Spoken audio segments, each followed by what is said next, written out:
बहुत समय पहले की बात है। एक गांव में तेजा सिंह अपने परिवार के साथ निवास करते थे। तेजा सिंह गांव के सरपंच थे। आज उनके घर के सामने जन सैलाब बढ़ता जा रहा था। गांव के सारे लोग इकट्ठा हो चुके थे। जिसने भी उस शव को देखा उसकी चीखें निकल गईं। शव का तो बस नाम ही था। हाथ पैर अलग अलग थे, जिनकी उंगलियां कटी हुई थी। सिर धड़ से अलग पड़ा था, पेट अंदर या बाहर उभर आया था और खोपड़ी से खून बहकर जम चुका था। चेहरा पूरी तरह काला हो चुका था। कानों का कोई पता नहीं था। आंखों के स्थान पर मांस के टुकड़े लटके हुए थे। कुल मिलाकर शव ऐसा लग रहा था जैसे किसी कसाई खाने से अभी लाया गया हो, और उस पर हजारों मक्खियां जो शव पर मंडरा रही थी, दृश्य को और भी डरावना बना रही थी। कितना अच्छा आदमी था। बेवजह मारा गया। घेर में दो बुजुर्ग आपस में बात कर रहे थे। सही कह रहे हो भैया, आजकल तो बाहर निकलने लायक भी नहीं रहा। अभी 2 दिन पहले ही मिला था, कितना खुश था अपनी जिंदगी से। मुझसे कह रहा था, चाचा हमारा ट्रांसफर यहीं पर हो गया है, परसों तक ट्रांसफर लेटर भी मिल जाएगा। इस बार उदयपुर जाना हमारा आखिरी बार होगा। 2 दिन में हम वापस आ जाएंगे। वो बेचारा सरपंच जी, भैया, एक ही बेटा था और इतनी दर्दनाक मौत मरा। लेकिन एक बात समझ में नहीं आती, आखिर उसकी किसी से क्या दुश्मनी हो सकती थी कि उसे इतनी मौत मिली। इतना कहते ही एक तीसरा आदमी बोल पड़ा, अरे भैया, कोई दुश्मनी नहीं थी, ये तो महेश की पत्नी का काम है। एक तीसरे आदमी ने उनकी बात काटते हुए कहा, कितनी बार कहा कि कोई उपाय करवा लो, लेकिन महेश इन बातों में विश्वास ही नहीं करता था। देखो, सरपंच जी के बेटे की जान चली गई। क्या कह रहे हो बाबूजी? दूसरे आदमी ने पूछा। आजकल कौन इन बातों पर विश्वास करता है? हम सही कह रहे हैं भैया। अगर सरपंच ने हमारी बात मानकर समय पर इलाज करवाया होता तो इतनी बड़ी कीमत नहीं चुकानी पड़ती। एक आदमी ने कहा, कल की घटना याद करो। जब महेश की मौत की खबर आई तो नरेश की बहन खुशी मना रही थी। क्या कह रहे हो राम बाबू? एक मृत औरत खुशी कैसे मना सकती है? दूसरे आदमी ने अचंभित होकर पूछा। अरे भैया, यह तो हमने अपनी आंखों से देखा। अगर तुम मेरी बात पर विश्वास नहीं करते तो मन्नू से पूछ लो। भीड़ में से मन्नू को बुलाते हुए कहा गया, मन्नू जरा यहां आओ और भैया को कल रात की घटना बताओ। मन्नू ने कहा, हाँ चाचा, राम बाबू चाचा सही कह रहे हैं।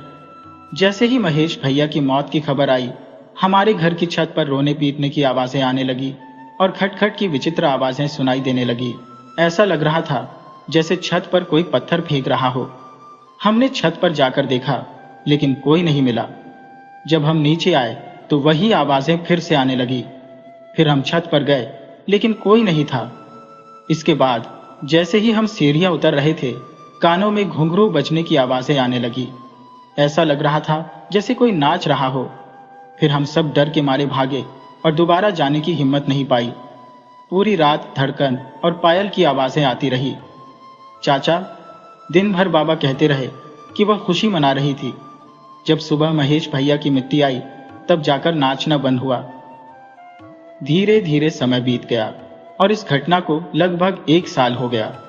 ये कहानी अब बाहरी लोगों के लिए बस एक किंवदंती बनकर रह गई थी। घर वाले भी इसे भूलने की कोशिश में लगे हुए थे। सरपंच जी की बेटी की मेहंदी की रस्म चल रही थी, जिसमें आस पड़ोस की बहुत सी महिलाएं शामिल थी। गुड़िया भी उन महिलाओं के हाथों में मेहंदी लगवाते हुए बैठी थी। 3 भाइयों का संयुक्त परिवार था। सरपंच जी अपने भाइयों में सबसे बड़े और गांव के सम्मानित व्यक्तियों में से एक थे। उनकी यह स्थिति और मान सम्मान गांव के उन चुनिंदा लोगों में से एक थी। यही कारण था कि उन्हें गांव का सरपंच नियुक्त किया गया था। गुड़िया उनकी बेटी थी, जिसकी शादी 1 साल पहले तय हुई थी, लेकिन अपने 28 वर्षीय इकलौते जवान बेटे की भयानक मौत के कारण उन्होंने शादी को 1 साल के लिए टाल दिया था। जब किसी के घर ऐसी घटना घटती है तो लोग रिश्ते जोड़ने से कतराते हैं, पर सरपंच जी की इज्जत और रुतबे के कारण ही यह शादी बची रही थी। गांव के लोग अक्सर दकियानूसी होते हैं और ऐसे मामलों में बचाव करते हैं, इसीलिए रिश्ते तोड़ने में झिझकते नहीं हैं। शादी ब्याह का मामला होता ही ऐसा है। रात के 8 बज रहे थे। मेहंदी की रस्म समाप्त हो चुकी थी। सभी महिलाएं अपने अपने घरों को लौट चुकी थी। नवंबर का महीना था, न तो बाहर ठंड थी और न ही उमस भरी गर्मी। मौसम एकदम सुहावना था।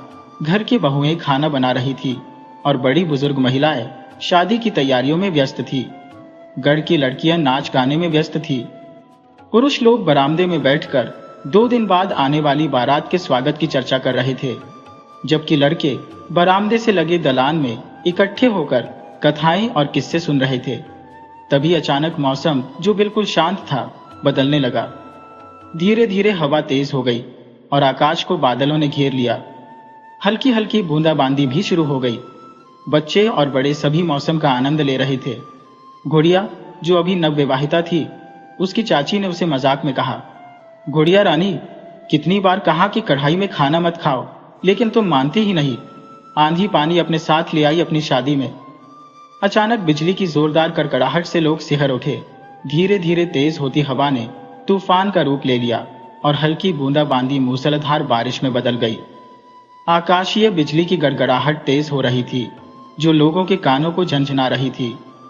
इस अचानक मौसम के बदलाव ने सभी को चकित कर दिया। बाहर बरामदे में बैठे लोग आपस में बहस कर रहे थे। पूरा घर, जो अभी थोड़ी देर पहले बिजली की रोशनी से नहाया हुआ था, अब अंधेरे में डूब चुका था। बिजली कट चुकी थी और घर वाले टॉर्च और लालटेन से घर में उजाला करने की कोशिश कर रहे थे। गुड़िया, जो लालटेन लेकर ऊपर की ओर जा रही थी, ने सुनी अपनी भाभी की आवाज, गुड़िया, लालटेन लेकर जरा इधर आओ। सीढ़ियां चढ़ते हुए वह एक अवसरनुमा कमरे में पहुंची, जहां खाना 1 साल पहले तक बनता था, लेकिन महेश की मौत के बाद से लोग वहां खाना बनाना बंद कर चुके थे।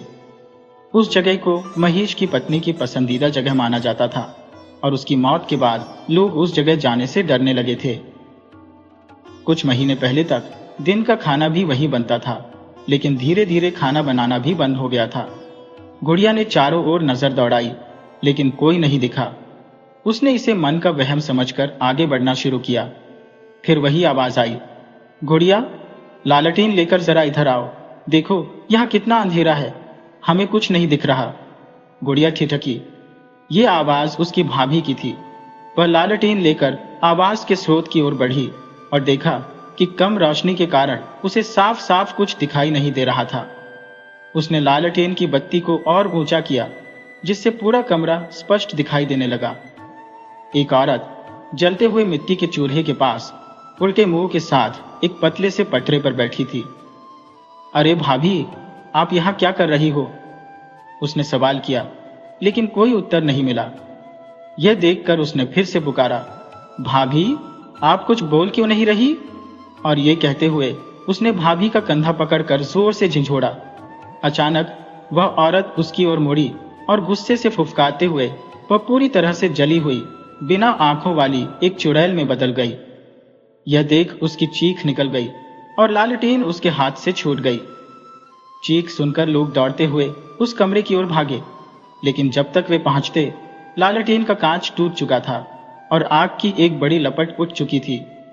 उसे लपटों से घिरा देख वह चुड़ैल जोर जोर से हंसने लगी। जल्द ही घर में और लोग जमा हो गए, लेकिन चुड़ैल अब भी हंसते हुए खड़ी थी।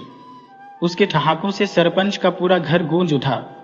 इस भयानक दृश्य को देखकर वहां खड़े लोगों की चीख निकल गई और फिर देखते ही देखते वह चुड़ैल गायब हो गई। लपटें इतनी तेज थी कि कोई भी उसके पास जाने की हिम्मत नहीं कर पा रहा था। जब तक लोग कुछ उपाय करते, गुड़िया की लीला समाप्त हो चुकी थी। बिजली भी आ चुकी थी और फानी तूफान थम चुका था। मौसम पहले जैसा शांत और सामान्य हो चुका था। कुछ देर पहले जिस घर में शादी के मंगल गीत गाए जा रहे थे, वहां अब मातम छा गया था। सरपंच जी के घर में फिर से लोगों की भीड़ इकट्ठा हो गई थी। जिसने भी यह सुना कि एक रात पहले यहाँ क्या हुआ था, उसे विश्वास करना मुश्किल हो रहा था। घर के अंदर से आती रोने धोने की आवाजें सुनकर लोगों के दिल दहल उठे थे। किसी ने भीड़ में कहा, यह तीसरी मौत है सरपंच जी के घर में, हमें नहीं लगता कि वह किसी को छोड़ेगी। किसी और ने कहा, सही कह रहे हो भैया, 1.5 साल में एक ही परिवार में 3-3 मौतें होना बहुत चिंताजनक है। सरपंच जी का पूरा परिवार बिखर गया है, लेकिन एक बात समझ में नहीं आ रही, वह अपने ही परिवार के पीछे क्यों पड़ी है? भला सरपंच जी से उसकी क्या दुश्मनी हो सकती है? जिनको उसने मारा वो तो चचेरे थे, क्या वो अपने ही थे? फिर दूसरे ने कहा, भैया, तुम सही कह रहे हो। मुझे लगता है इसमें जरूर कोई रहस्य है जो हम में से कोई नहीं जानता। हमें डर है कि अगर सरपंच जी ने जल्दी ही कोई ठोस उपाय नहीं किया तो एक दिन वह उनके पूरे परिवार का विनाश कर देगी। अब तो वह और भी ताकतवर हो चुकी होगी क्योंकि उसके साथ 2 और साथी मिल गए हैं। अब गुड़िया की मिट्टी जा चुकी थी और बुढ़िया भी मर चुकी थी। लोग अपनी अपनी सहानुभूति व्यक्त कर अपने घर लौट रहे थे। इस घटना से सरपंच जी का पूरा परिवार डर गया था। सबके मन में दहशत घर कर गई थी। वे यही सोच सोच कर घबरा रहे थे कि अब अगला नंबर किसका होगा। महेश की मां ने सरपंच जी से कहा, आप कुछ क्यों नहीं करते? आखिर कब तक ये सब तमाशा चलता रहेगा? हमारे 2 बच्चों को निगल गई, अब न जाने अगला निशाना किसे बनाने की सोच रही है। सरपंच जी बोले, महेश की मां, तुम्हें याद है जब महेश मरा था तो हम एक तांत्रिक को बुलाकर लाए थे और फिर कैसे उस तांत्रिक को अपनी जान से हाथ धोना पड़ा था। यह इतना आसान नहीं है जितना तुम समझ रही हो। हमें किसी ऐसे की तलाश करनी होगी जो उससे भी ज्यादा शक्तिशाली हो और उसे आसानी से काबू कर सके। तुम थोड़ी धीरज धरो, महेश की मां ने जवाब दिया। कैसे धीरज धरे हम, महेश के बापू? जिसकी गोद उजड़ गई हो, जिसके 2 फूल जैसे बच्चे 1 साल के अंदर इतनी भयानक मौत मर चुके हो, उसे आप धीरज रखने को कह रही हैं। इन सब के जिम्मेदार आप हैं। आप ही ने हमारे 2 बच्चों की जान ली है। हम आपको कभी माफ नहीं करेंगे और ये बात कभी नहीं बदल सकती। महेश की मां ने सरपंच जी की ओर देखा भी नहीं। गुड़िया की मौत को 2 दिन बीत चुके थे। रात का 1 बजा था जब सरपंच जी का पूरा परिवार गहरी नींद में डूबा हुआ था, लेकिन सरपंच जी की आंखों से नींद कोसों दूर थी। वो इस सोच में डूबे थे कि आखिर क्या किया जाए ताकि महेश की पत्नी के विरोध से इस घर को छुटकारा मिल सके। वो अपनी आंखें बंद किए हुए सोच रहे थे, तभी उनके कानों में मीठी लोरी की आवाज आई। यह वही लोरी थी जो महेश की पत्नी अपने बच्चे को सुलाने के समय गाया करती थी। सरपंच जी की हालत बिगड़ गई। मतलब वह औरत यही कहीं आसपास है। उनकी आंखें हैरत में खुली रह गईं। चारों ओर देखने पर भी उन्हें कुछ दिखाई नहीं दिया। कुछ देर बाद फिर वही लोरी सुनाई दी, इस बार पहले से ज्यादा तेज। अब सरपंच जी को महसूस हुआ कि यह आवाज दलान से आ रही है। सरपंच जी सहमे हुए दलान की ओर देखने लगे। वहां कम रोशनी में कुछ साफ दिखाई नहीं दे रहा था। उन्होंने बगल में रखा अपना चश्मा उठाया और दलान की तरफ देखा। अब उन्हें सब कुछ साफ साफ दिखने लगा। दलान के कोने में एक औरत अपने छोटे से बच्चे को लोरी गाकर सुला रही थी। यह देखकर उनके दिल की धड़कन तेज हो गई। कुछ देर पहले जो औरत अपने बच्चे को गोद में लिए लोरी गा रही थी, अब वह अपने बच्चे को जमीन पर लिटाकर धीरे धीरे उनकी तरफ बढ़ रही थी। उसे अपनी तरफ आते देखकर सरपंच जी ने अपनी आंखें कसकर बंद कर ली। अगले ही पल उन्होंने अपने गले पर किसी के हाथों का स्पर्श महसूस किया। धीरे धीरे वह पकड़ और मजबूत होती गई। सरपंच जी चीखना चाहते थे, लेकिन उनकी आवाज गले से बाहर नहीं निकल पा रही थी। जिसने उनका गला पकड़ा था, उसकी पकड़ इतनी मजबूत हो चुकी थी कि सरपंच जी खुद को छुड़ाने की पूरी कोशिश कर रहे थे, पर वह नाकाम हो रहे थे। उनके गले पर उस औरत की पकड़ और तेज होती जा रही थी। तभी चारपाई के हिलने की आवाज सुनकर उनके बगल में लेटे भाई की आंख खुल गई। वह घबराकर बोले, भैया की चारपाई इतनी आवाज क्यों कर रही है? सरपंच जी की तरफ देखते ही जो दृश्य उन्होंने देखा, उससे उनकी रूह कांप उठी। उन्होंने देखा एक औरत जिसका चेहरा घूंघट से ढका हुआ था, लेकिन उसके शरीर के जिस हिस्से को वे देख सकते थे, वहां बड़े बड़े फफोले थे जो जगह जगह से फट चुके थे। उन फफोलों से खून और पानी निकल रहा था, जिसकी बदबू से सांस लेना भी मुश्किल हो रहा था। वह औरत सरपंच जी के ऊपर झुकी हुई थी और उनका गला पूरी ताकत से दबा रही थी। सरपंच जी छटपटाते हुए खुद को बचाने की कोशिश कर रहे थे। ये देखकर उनके भाई चिल्ला उठे, भैया को छोड़ दो, भैया को छोड़ दो। ये सुनते ही उस औरत की पकड़ ढीली हो गई।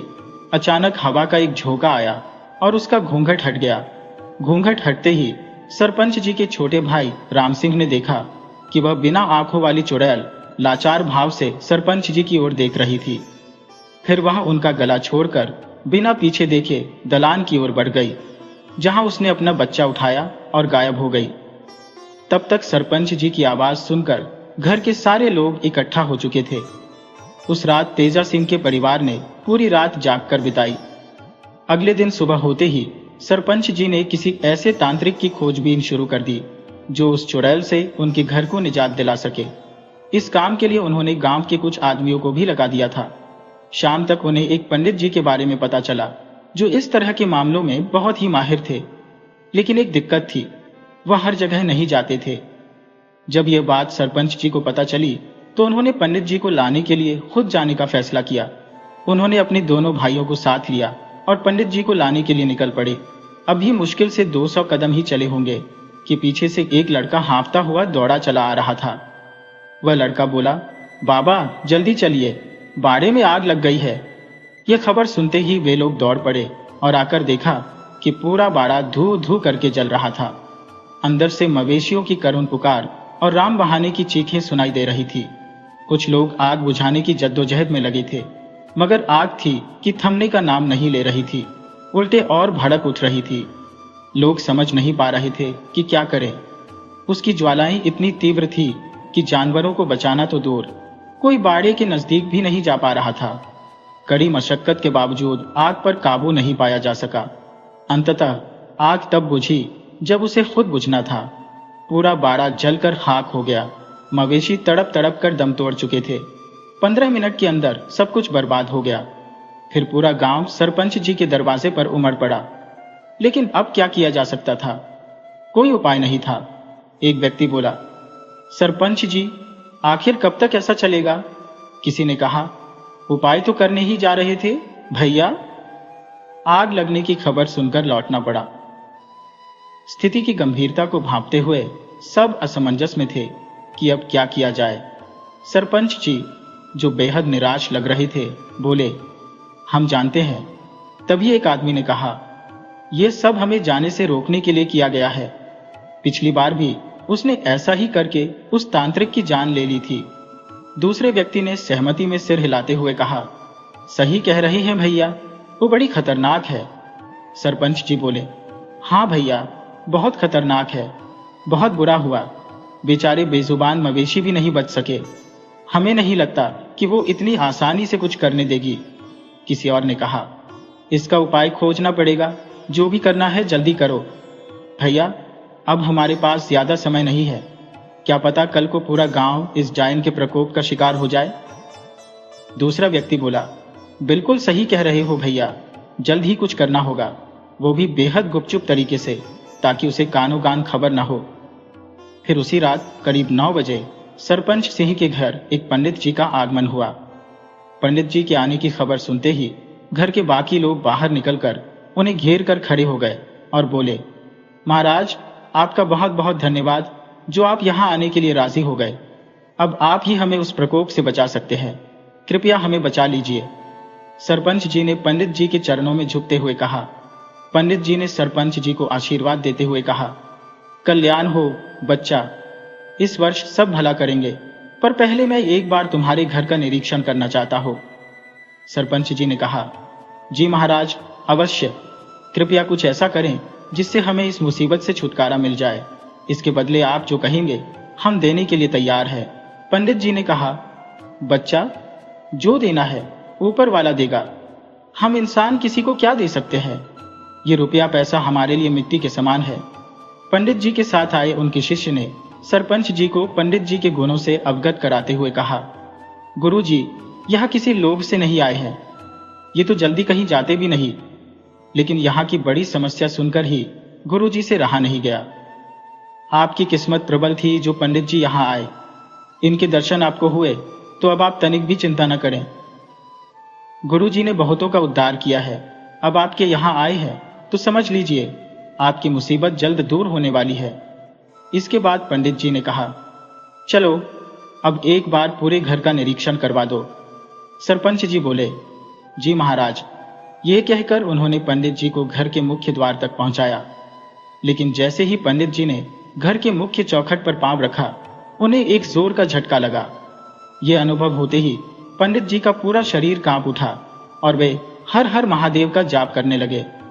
सरपंच जी ने हैरानी से पूछा, महाराज क्या हुआ, अंदर आइए। पंडित जी ने दरवाजे पर ठिठक कर कहा, इस घर की आत्मा हमें भीतर आने से रोक रही है। बच्चा, वो कोई साधारण आत्मा नहीं है, बहुत ही ताकतवर और हठी आत्मा है। इतना कहते ही पंडित जी ने अपनी आंखें बंद की और मन ही मन कुछ मंत्र बुदबुदाने लगे। मंत्र के प्रभाव से उन्होंने उस चौखट को बिना किसी रुकावट के आसानी से पार कर लिया। पूरे घर का निरीक्षण करने के बाद पंडित जी ने कहा, यहाँ कई बुरी शक्तियों ने अपना डेरा जमाया हुआ है, उन्हें यहाँ से निकालना इतना आसान नहीं होगा। सरपंच जी ने चिंतित होकर पूछा, महाराज, इसका मतलब इस घर में उनकी आत्माओं का जुड़ाव बहुत पुराना है? पंडित जी ने गंभीर स्वर में कहा, हाँ बच्चा, जिस जगह से किसी आत्मा का जुड़ाव हो जाता है उस जगह को छोड़ना आसान नहीं होता। फिर पंडित जी ने कहा, चाहे वो चाय हो, जागता हुआ इंसान हो, मरा हुआ व्यक्ति हो, आत्मा हो या कोई और शक्ति, मैं अपनी ओर से पूरा प्रयास करूंगा। भगवान भोलेनाथ अगर चाहेंगे तो ये बुरी आत्माएं और शक्तियां यहां से जल्द ही निकल जाएंगी। सब महाकाल भली करेंगे, लेकिन इसके लिए मुझे एक विशेष पूजा करनी होगी। सरपंच जी ने कहा, जी ठीक है। पंडित जी ने समझाया, ये पूजा आधी रात 12 बजे से शुरू होगी और करीब 4 घंटे चलेगी। इसके बाद मैं उन बुरी शक्तियों का आह्वान करूंगा। ये पूजा हमें आज रात ही करनी होगी, क्योंकि आज भोलेनाथ का दिन है। अगर ये पूजा उनके दिन और समय पर की जाती है तो महाकाल प्रसन्न हो जाते हैं और इस कार्य को हर हाल में सफल बनाते हैं। हर हर शंभु, जय महाकाल। पंडित जी ने समय पर इशारा करते हुए कहा, अभी 10 बजे है, ठीक 12 बजे से पूजा शुरू होगी। तब तक उस पूजा के लिए कुछ विशेष सामग्रियों का इंतजाम कर लें।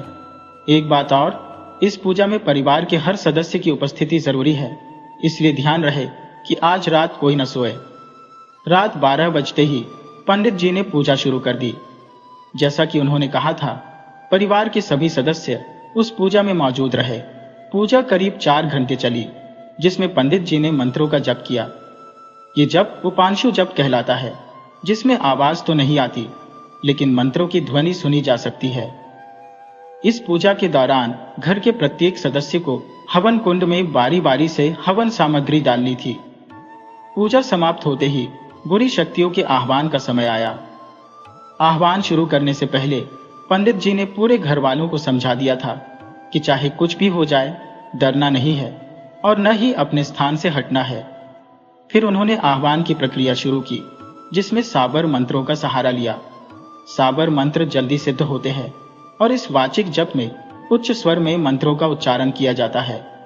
पंडित जी मंत्रों का उच्चारण कर रहे थे कि करीब 15 मिनट के बाद अचानक जोर की हवा चलने लगी। हवा इतनी तेज थी कि आंगन में रखा सारा सामान उड़ने लगा और घर में धमक की आवाजें आने लगी। पूरा घर इस प्रकार से हिलने लगा मानो जैसे भूकंप आ गया हो। लेकिन पंडित जी ने सबको पहले ही तैयार कर दिया था, इसलिए कोई न डरा और न ही अपनी जगह से हिला। उस बुरी शक्ति ने हवा के माध्यम से शिवजी के दीपक को बुझाने की कोशिश की, लेकिन सफल नहीं हो पाई। पंडित जी ने इसका इंतजाम पहले से ही कर रखा था। उन्होंने उस पूरे स्थान को सुरक्षा घेरे में बांध दिया था, ताकि बुरी शक्ति कितनी भी कोशिश कर ले, कोई अनिष्ट न कर पाए। पंडित जी का ध्यान बिना भटके मंत्र उच्चारण पर लगा हुआ था। तभी वहां एक जलती हुई स्त्री की आकृति प्रकट हुई। मंत्रों के प्रभाव से वह धीरे धीरे अपने असली रूप में आने लगी। उसके असली रूप में आते ही उसका अट्टहास घर में गूंजने लगा, जिसे देखकर सभी घर वाले सहम उठे और डर के मारे एक दूसरे का हाथ थाम लिया। लेकिन पंडित जी बिना रुके मंत्रों का जाप जारी रखते हैं। उस बुरी शक्ति ने पंडित जी को चेतावनी देते हुए कहा, पंडित, इस मंत्र को बोलना बंद कर, वरना तेरा भी वही हाल होगा जो उस तांत्रिक का हुआ था। पंडित जी ने शांत स्वर में कहा, तुझे लगता है कि तू मुझे रोक सकती है? यह तेरी भूल है। बुरी शक्ति जोर से हंसने लगी और कहने लगी, तू मुझे बुला तो लिया पंडित, पर मुझे वश में करना इतना आसान नहीं। तू मुझे अपने बस में नहीं कर सकता। पंडित जी मंत्र उच्चारण करते करते चांदी के पात्र में रखे जल को अंजुलि में लेकर उस पर छिड़क देते हैं।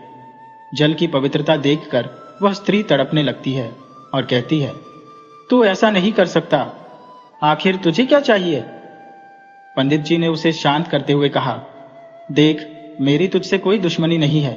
मैं सिर्फ इतना चाहता हूं कि तू अपने साथियों के साथ इस घर को छोड़कर चली जाए। उसने क्रोध में फुफकारते हुए कहा, मैं नहीं जा सकती, पंडित जी ने कहा। अगर तू मेरी बात मान लेगी तो मैं तेरी आत्मा को हमेशा के लिए मुक्त कर दूंगा, तुझे मोक्ष दिला दूंगा। तब वह जोर से चिल्लाते हुए कहने लगी, नहीं चाहिए मुझे कोई मोक्ष या मुक्ति, मुझे सिर्फ और सिर्फ बदला चाहिए। पंडित, क्या तू मेरा बदला दिला सकता है? बोल, क्या तू मेरी मदद करेगा? पंडित जी ने शांत स्वर में पूछा, किससे बदला लेना चाहती हो तुम, और किस बात का बदला लेना चाहती हो? वह बोली, सरपंच तेजा सिंह से पूछो। क्यों रे तेजा सिंह, क्यों नहीं बताता कि हमें क्या चाहिए? बोलना, अगर तू नहीं बोलेगा तो हम तुझे मौत के घाट उतार देंगे। चल, तैयार हो जा मरने के लिए, आज हम तुझे अपने साथ ही लेकर जाएंगे। ये कहते ही वह तेजा सिंह पर झपट पड़ी और उसका गला पूरी ताकत से दबाने लगी। उसे इस तरह अनियंत्रित होते देख पंडित जी ने एक बार फिर से पवित्र जल मंत्र पढ़ते हुए उस पर छिड़क दिया। जल पड़ते ही वह तेजा सिंह का गला छोड़कर पीछे हट गई और जलन से कराहने लगी। वह कहने लगी, पंडित, हमें छोड़ दो, हमने तुम्हारा क्या बिगाड़ा है जो तुम हमें इस तरह परेशान कर रही हो? हम तो पहले से ही मरी हुई आत्मा है, दुखी और परेशान, हमें और मत सताओ। हमारी विनती सुनो, हमारा बदला पूरा हो जाने दो, फिर हम खुद ही यहां से चले जाएंगे। पंडित जी ने कठोरता से कहा, तुम ऐसे नहीं मानोगी। ठीक है, मैं तुझे दिखाता हूं। और उन्होंने मंत्रों का उच्चारण शुरू कर दिया। यह देखकर चुड़ैल पंडित जी से गिड़गिड़ाने लगी, तुम हमें मुक्त करना चाहते हो ना? लेकिन एक बात जान लो, हम कभी मुक्त नहीं हो सकते जब तक हमारे दिल का बोझ हल्का नहीं हो जाता। हमारी आत्मा तभी मुक्त होगी जब हमें न्याय मिलेगा, और न्याय हमें बदला लेकर ही मिलेगा। उसकी बात सुनकर सरपंच जी, जो अब तक चुप थे, बोले, बहुत हुआ, रहम करो। तुमने हमारे दोनों बच्चों को मार दिया, अब तो हम पर रहम करो। वह हंसते हुए बोली, रहम? तुम रहम की बात कर रहे हो तेजा सिंह? क्या तुम भूल गए कि हमने भी तुमसे रहम की भीख मांगी थी? तुम्हारे सामने रोए थे, गिड़गिड़ाए थे, लेकिन तुमने हमारे ऊपर रहम किया नहीं ना? तो फिर हम तुम्हारे ऊपर क्यों करें? अगर तुम भूल गए हो तो हम तुम्हें याद दिला देते हैं। याद करो तेजा सिंह, जब तुमने हमारे ऊपर भरे समाज में चरित्रहीन होने का आरोप लगाया था, तुमने हमें पूरे गांव और समाज में कहीं भी मुंह दिखाने लायक नहीं छोड़ा था। तेजा सिंह का भाई, जो अब तक चुप था, कहने लगा, ये तुम क्या कह रही हो बहू? हमें कुछ समझ नहीं आ रहा। तुम अपनी गलती भैया पर क्यों डाल रही हो? उस रात क्या हुआ था, ये तो तुमने सबको बताया था। वह कहने लगी, बाबूजी, आप लोगों को कुछ भी नहीं पता है, इसलिए आप बीच में मत आइए। जो कुछ हुआ वह मात्र एक संजोग था, इसमें किसी का कोई दोष नहीं है। क्या तुम्हें लगता है कि हमें तुम्हारे जाने का दुख नहीं है? देखो महेश को, कैसे वह तुम्हारे और मुन्नी के जाने के बाद तुम्हारे गम में पागल हो गया था। देखो अपनी अम्मा को, एक दिन नहीं जाता जब वो तुम्हें और मुन्नी को याद न करती हो, और जिनसे तुम बदला लेना चाहती हो वह तुम्हारा ही परिवार है। महेश, अब तुम ही समझाओ बहू को, शायद वह तुम्हारी बात समझ जाए। महेश, जो मानसिक संतुलन खो चुका था, अपने चाचा की बात सुनकर उस चुड़ैल की आंखों में झांकने लगा। वह आंखें जो अब आंखें नहीं थी। तभी महेश के मुंह से वह नाम निकला जिसे सुनकर चुड़ैल की आत्मा बेहद भावुक हो गई, रूपा, मेरी रूपा। महेश के मुंह से अपना नाम सुनकर जो अब चुड़ैल बन चुकी थी, वह उसके प्यार के वशीभूत हो गई और उसकी आंखों में देखने लगी। देखते ही देखते वह जोर जोर से रोने लगी। हाँ महेश, हम तुम्हारी रूपा है। तुम हमें छोड़कर क्यों चली गई? क्यों? हम सब बताएंगे, लेकिन ऐसे नहीं। पूरे गांव को इकट्ठा करो, पंचायत लगाओ, हम बताएंगे कि हम तुमसे दूर क्यों गए। तेजा सिंह रूपा की इस बात से सहमत नहीं थे, लेकिन अपने भाई राम सिंह के आगे उनका बस नहीं चला। राम सिंह की बातों का मान रखते हुए सच्चाई जानने के लिए पूरे गांव और पंचों को खबर दी गई कि सरपंच तेजा सिंह के घर सभी को इकट्ठा होना है। सभी लोग यह जानने के लिए उत्सुक थे कि आखिर ऐसी कौन सी बात है जिसकी खातिर सरपंच जी ने इतनी सुबह हमें यहाँ बुलाया है। सब लोग इकट्ठा हो जाने पर रूपा, जो अब चुड़ैल बन चुकी थी, सबके सामने आ गई। उसके इस रूप को देखकर कुछ लोग डर के मारे थरथराने लगे, लेकिन इतनी भीड़ देखकर उनका अमर रोकने का साहस बना रहा। अब रूपा बोलने लगी, देखिए, आपको हमसे डरने की कोई जरूरत नहीं है। हम यहाँ किसी को नुकसान पहुंचाने नहीं आए हैं, हम तो बस अपनी बात रखने आए हैं। आप सबको यहाँ बुलाने का कारण सिर्फ एक है, वो बात जो मैं जीते जी आप लोगों तक नहीं पहुंचा पाई। ये किस्सा 2 साल पुराना है, जब हमारे परिवार के लोग उस प्रदेश में थे और उसी समय बुआ जी की बेटी की शादी थी। पूरा परिवार 3 दिन के लिए शादी में गया था, सिवाय मेरे बाबूजी, बड़े भैया और गुड़िया दीदी के। हम नहीं जा सके क्योंकि उस समय मुन्ना बहुत छोटा था और मेरी तबीयत भी ठीक नहीं थी। जिस दिन सब लोग शादी में गए थे, उसी रात की बात है। रात का वक्त था, करीब 1 बजे का। सब लोग खाना खाकर सोने चले गए थे। मैं भी अपने कमरे में सो रही थी। अचानक दरवाजे पर खटपट की आवाज आई, जिससे मेरी नींद खुल गई। मुझे लगा कि शायद दीदी होंगी, इसलिए दरवाजा खोल दिया। लेकिन सामने बड़े भैया खड़े थे, जो शायद होश में नहीं थे।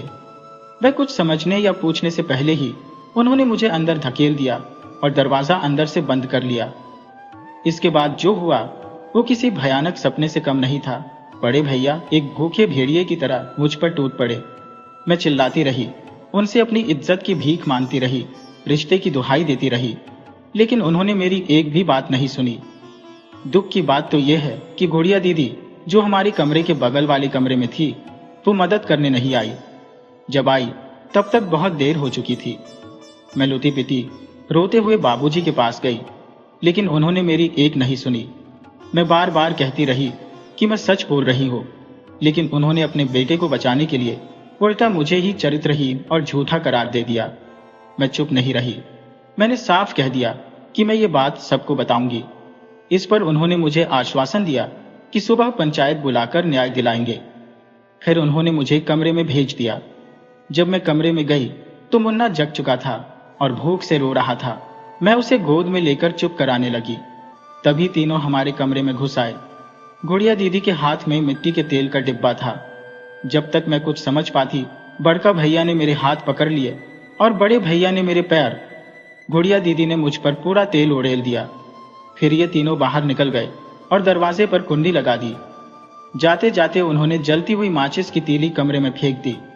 मैं चीखती चिल्लाती रही, कोई तो मुझे बचा लो, अगर मुझे नहीं तो मेरे मुन्ना को तो बचा लो। लेकिन किसी ने कुछ नहीं किया। मिट्टी के तेल की वजह से आग तेजी से पूरे कमरे में फैल गई। मैं दर्द से तड़प रही थी, दरवाजा पीट रही थी, लेकिन ये पत्थर दिल लोग मेरी आवाज पर कोई ध्यान नहीं दे रहे थे। मुन्ना जो कि रो रहा था, वह आकर मुझसे लिपट गया। मैं चाहकर भी उसे नहीं बचा पाई और फिर देखते ही देखते कुछ ही पलों में मैं और मेरा मुन्ना आग की लपटों में जलकर राख हो गए। इन लोगों ने अपने बेटे के घिनौने कर्मों को छिपाने के चक्कर में ये सब किया। इन्हें यह भी याद नहीं रहा कि उस बंद कमरे में हमारे साथ मुन्ना भी था, जो हमारी तरह तड़प तड़प कर मर गया। ये कहते हुए उसकी आंखों से आंसुओं की धारा बह निकली।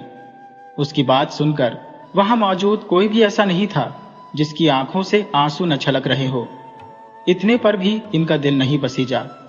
इन लोगों ने पूरा गांव, परिवार और समाज के सामने मुझे चोर साबित कर दिया।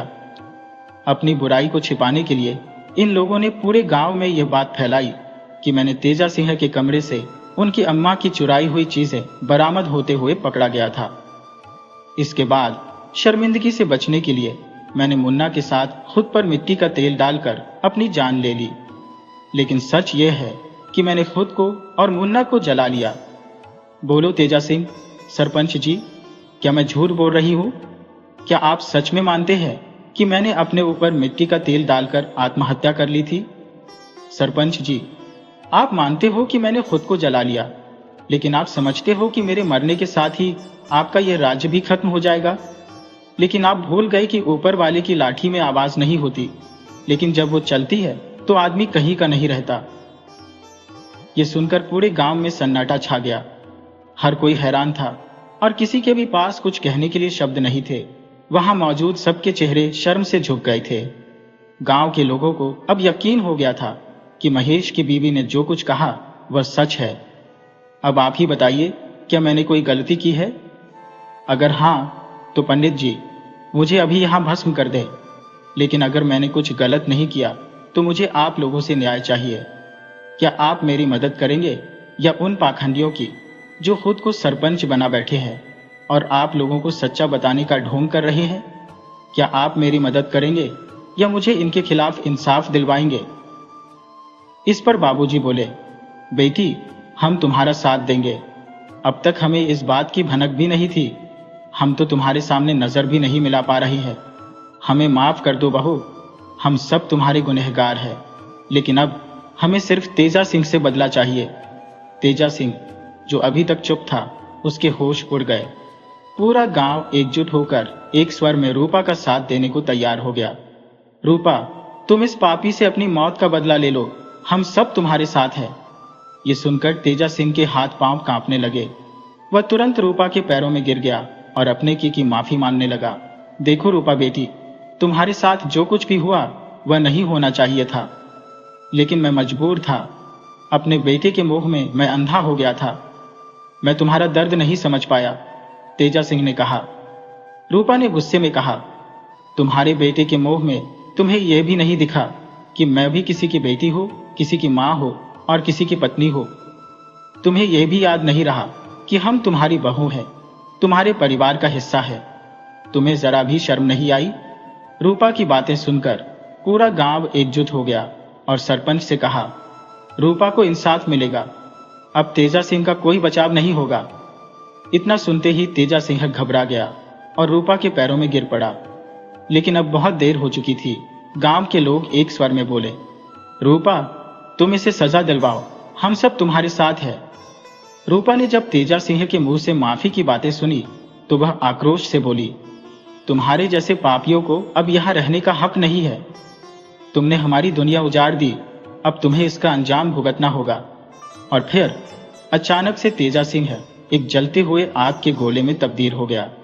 उसकी चीखें पूरे वातावरण में गूंज उठी और देखते ही देखते उसका शरीर राख में बदल गया।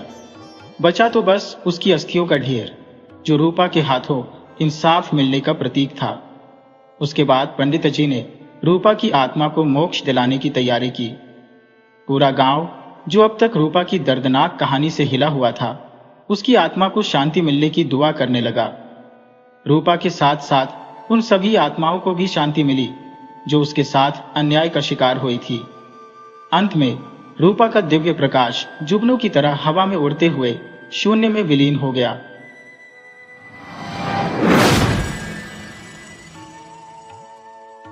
मन की काकी भागते हुए आई और बोली, अरे ओ बड़ी ठकुराइन, आपकी तकलीफ दूर करने का मैं नायाब तरीका लाई हूं। अब और परेशान होने की जरूरत नहीं है। ठकुराइन कल्याणी के चेहरे पर गहरी उदासी छाई हुई थी, जिसे साफ देखा जा सकता था। वह हमेशा ही मायूस रहती थी। उनके चेहरे की मुस्कान तो शायद बरसों पहले ही कहीं खो गई थी। उन्होंने इसे अपनी किस्मत मानकर स्वीकार कर लिया था, शायद इसलिए क्योंकि उन्हें एहसास था कि उनकी इस हालत की वजह वो खुद ही है। कल्याणी बोली, अब क्या है मन की काकी, क्यों हाफती हुई चली आ रही हो? ऐसा क्या हो गया है? मन की काकी बोली, अरे ठकुराइन, सुना है जो गांव हमारे से नदी पार पड़ता है, वहां एक साध्वी रहती है। उनका बड़ा नाम है। लोग कहते हैं जो भी उनके पास जाता है उसका दुख दर्द दूर हो जाता है। कोई भी निराश नहीं लौटता वहां से। साध्वी जी 8 साल से तपस्या कर रही है और उनके चेहरे पर ऐसा तेज है कि पूरा गांव उनकी इज्जत करता है। कल्याणी बोली, तुम्हें ये सब कैसे पता चला? मन की काकी बोली, अरे मेरी भतीजी आई थी, उसी ने मुझे बताया। मैं तो कहती हूँ ठकुराइन, छोटी ठकुराइन को भी एक बार वहां ले चलिए, शायद उन्हें कुछ आराम मिल जाए। ठकुराइन कल्याणी ने जवाब दिया, कितने डॉक्टर, हकीम, वैद्य और बाबा बैरागी को दिखा चुके हैं, लेकिन अब तक कोई फायदा नहीं हुआ। एक साध्वी भला क्या कर लेंगी? मन की काकी बोली, ठकुराइन, भगवान भी तो पत्थर के होते हैं, लेकिन लोग उनमें आस्था रखते हैं और चमत्कार भी होते हैं। कभी कभी कोई भी कुछ कर सकता है। शायद उसी साध्वी के हाथों छोटी ठकुराइन का उद्धार लिखा हो। कल्याणी ने मन की काकी की बात मान ली और बहू को ले जाने के लिए तैयार हो गई। उधर छोटी ठकुराइन ज्योति, जो उदास थी, अपने पति सर्वेश से कह रही थी, शादी के बाद भी मैं घर को एक वारिस नहीं दे पाई। इतने में बाहर से इंदु आ गई और बोली, आय माँ जी, कहिए क्या बात है? कल्याणी बोली, इंदु, मन की काकी कुछ बता रही थी, सोचा तुम्हें भी बता दूं। इतने में मन की काकी भी आ गई। जब इंदु ने मन की काकी की पूरी बात सुनी तो वह बिना किसी ना नुकुर के मान गई और अगले ही दिन दोनों सास बहू और मन की काकी उस साध्वी से मिलने के लिए निकल पड़ी। दूसरे गांव जाने के लिए बस एक ही साधन था और जब वे वहां पहुंची तो साध्वी के पास बड़ी भीड़ थी। मन की काकी और कल्याणी बाहर ही रुक गई, जबकि इंदु और साध्वी की कुटिया के अंदर चली गई। साध्वी के चेहरे पर एक अजीब सी शांति और तेज था जो सबको प्रभावित कर रहा था। इंदु को देखकर साध्वी मुस्कुरा दी और आने का कारण पूछा। इंदु ने अपना सारा दुख दर्द कह सुनाया। साध्वी बोली, देखो, घबराने की कोई जरूरत नहीं है। तुम्हें लगातार 5 महीने यहाँ आना पड़ेगा, बाद में मैं खुद तुम्हारे पास आ जाऊंगी। साध्वी ने इंदु को नवटोली और कुछ जड़ी बूटियां दी और समझाया कि कैसे उन्हें लेना है। इंदु प्रसाद लेकर बाहर आ गई। कल्याणी ने कहा, चलो अब घर चलते हैं। वैसे भी हम यहाँ आ तो गए, लेकिन मेरा मन बिल्कुल नहीं था। अब किसी पर भरोसा नहीं रहा। मन की काकी बोली, अच्छा तो हम भी साध्वी जी से मिलाते हैं। इंदु ने कहा, नहीं काकी, अगर माँ कह रही हैं तो चलिए घर चलते हैं। मन की काकी, इंदु और कल्याणी घर लौट आए। ऐसे ही 1.5 महीना बीत गया। अचानक एक दिन इंदु चक्कर खाकर गिर पड़ी। सर्वेश परेशान हो गया और डॉक्टर को बुला लाया। डॉक्टर ने इंदु की जांच की और कहा, खुशखबरी है ठाकुर साहब, आप पिता बनने वाले हैं। सर्वेश ने खुशी से अपनी मां को आवाज दी। कल्याणी ने जब मां शब्द सुना तो भागी भागी चली आई। उनके आंसू रुकने का नाम नहीं ले रहे थे। वे दादी बनने वाली थी और दूसरा, आज 8 साल बाद उनके बेटे ने उन्हें मां कहकर पुकारा था। 2 साल पहले जब बड़े ठाकुर साहब का दिल का दौरा पड़ने से स्वर्गवास हो गया था, तभी से सर्वेश ने अपनी मां से बात नहीं की थी। लेकिन आज मन की काकी बोली, सब साध्वी जी का प्रताप है। ठकुराइन, हमने तो कहा था ना, आज भी चमत्कार होते हैं। कल ही हम साध्वी जी से मिलने जाएंगे। कल्याणी जी बोली, हाँ काकी, जरूर चलेंगे। और साध्वी ने 5 महीनों तक बुलाया भी है ना इंदु? सर्वेश ने कहा, नहीं माँ, कल बहुत जरूरी काम है। मुझे शहर जाना है। कचहरी में एक केस है। वो जो शहर में जमीन थी उस पर कुछ लोगों ने अवैध कब्जा कर लिया है। उसकी कल सुनवाई है। आपको भी चलना है गवाही देने के लिए। कल्याणी कहने लगी, ठीक है बेटा, तो कल मैं मन की काकी और इंदु को भेज दूंगी, क्योंकि साध्वी तो केवल गुरुवार को बैठती है और अगले गुरुवार उनका 3रा महीना लगेगा। मन की काकी और इंदु चली गईं, लेकिन काकी साध्वी को देखकर हैरान रह गई। काकी का मन बड़ा विचलित हो गया था। ये कैसी विचित्र स्थिति बन गई थी?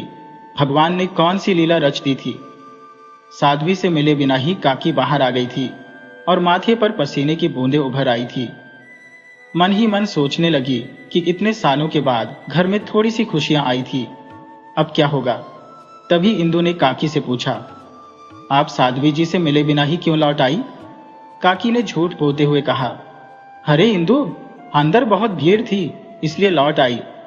पर असल में काकी के मन में बहुत बड़ी उलझन थी। वह सोच रही थी कि साध्वी तो वर्षों पहले उनके घर की नौकरानी थी, जो कल्याणी की सास के साथ आई थी। उस समय ठाकुरों के घर में नौकरों को दहेज में देने का चलन था।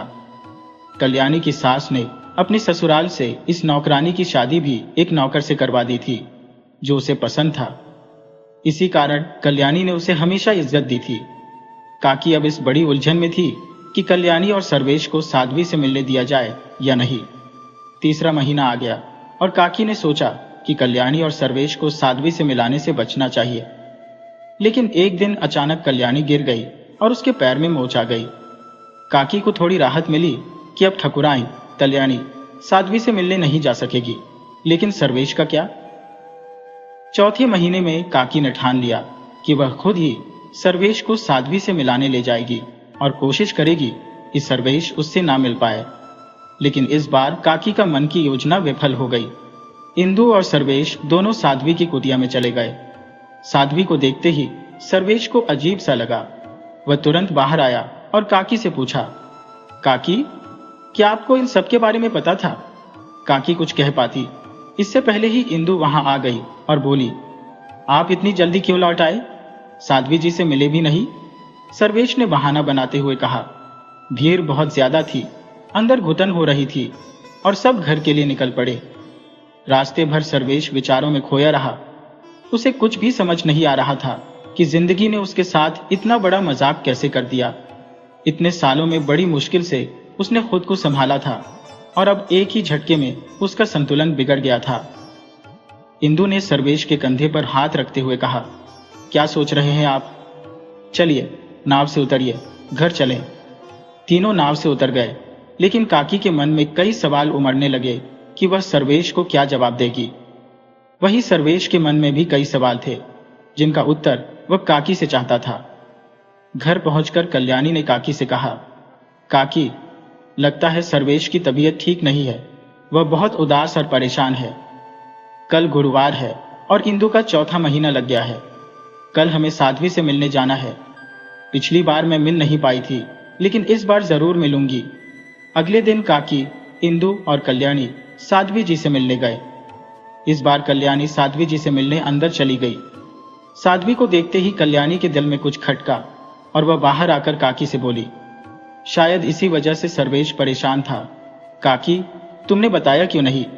काकी ने अपने मन की बातें छुपाते हुए कहा, देखिए ठकुराइन, मुझे कुछ भी नहीं पता था। जब पहली बार आई थी तब भी मुझे कुछ नहीं पता था। कल्याणी सोचने लगी कि कैसे अतीत, जिसे वह इतने सालों से दूर भगाने की कोशिश कर रही थी, उसका वर्तमान बनकर उसके सामने आ खड़ा हुआ। अब क्या होगा? यही सोचकर कल्याणी और ज्यादा परेशान हो गई। सभी साध्वी से मिल चुके थे, लेकिन कोई भी आपस में कुछ नहीं कह रहा था। घर पहुंचने पर कल्याणी पूरे दिन परेशान रही। उसके मन में अजीब सी उथल पुथल मची थी।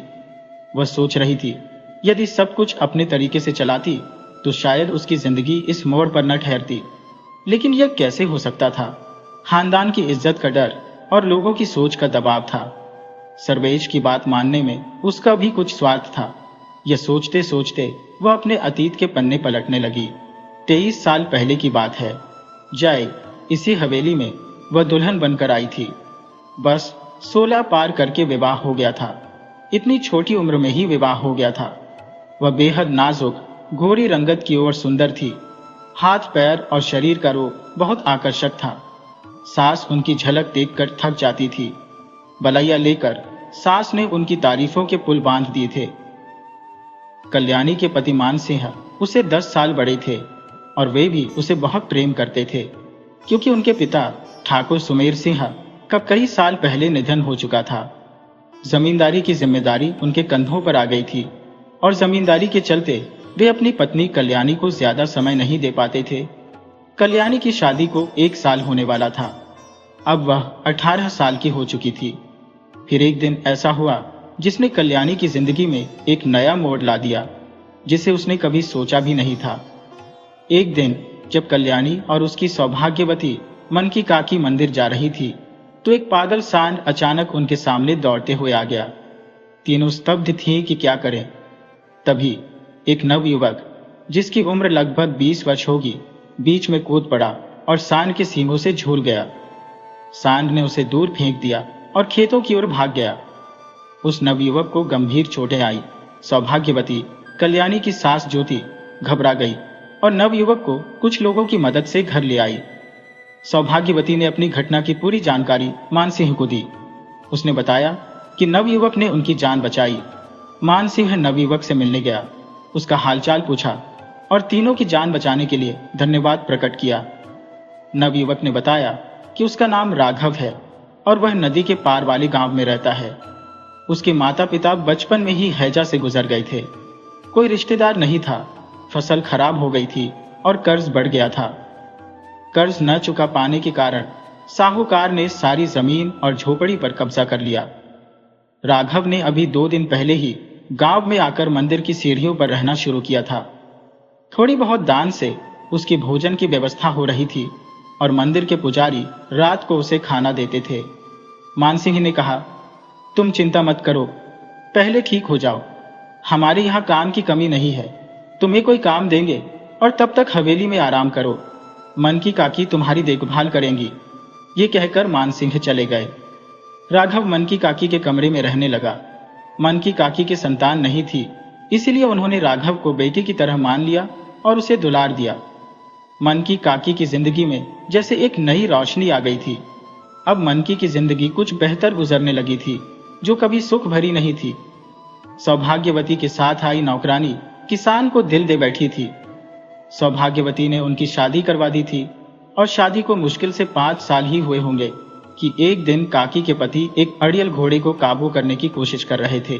घोड़े ने जोर से लात मारी और किसान का सिर पत्थर से टकरा गया। वह वहीं ढेर हो गए।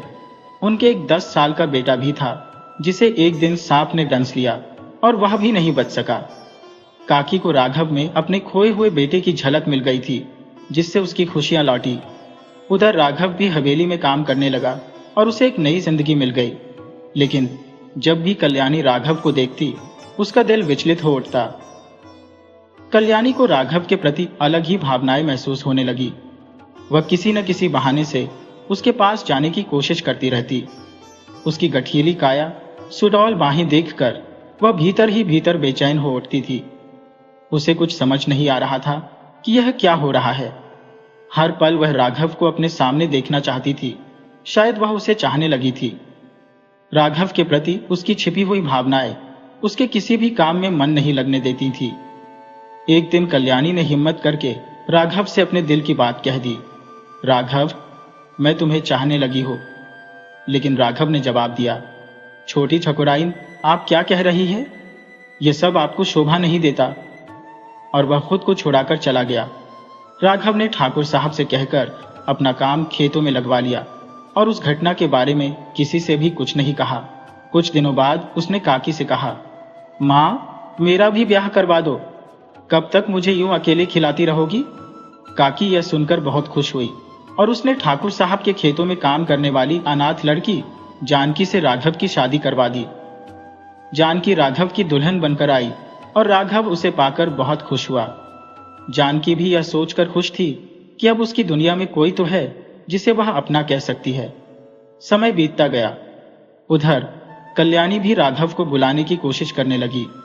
कुछ दिनों बाद कल्याणी ने खुशखबरी दी कि वह मां बनने वाली है। यह सुनकर सौभाग्यवती और ठाकुर मानसिंह बहुत खुश हुए। कुछ महीनों बाद कल्याणी ने एक बेटे को जन्म दिया, जिसका नाम उन्होंने सर्वेश प्रताप सिंह रखा।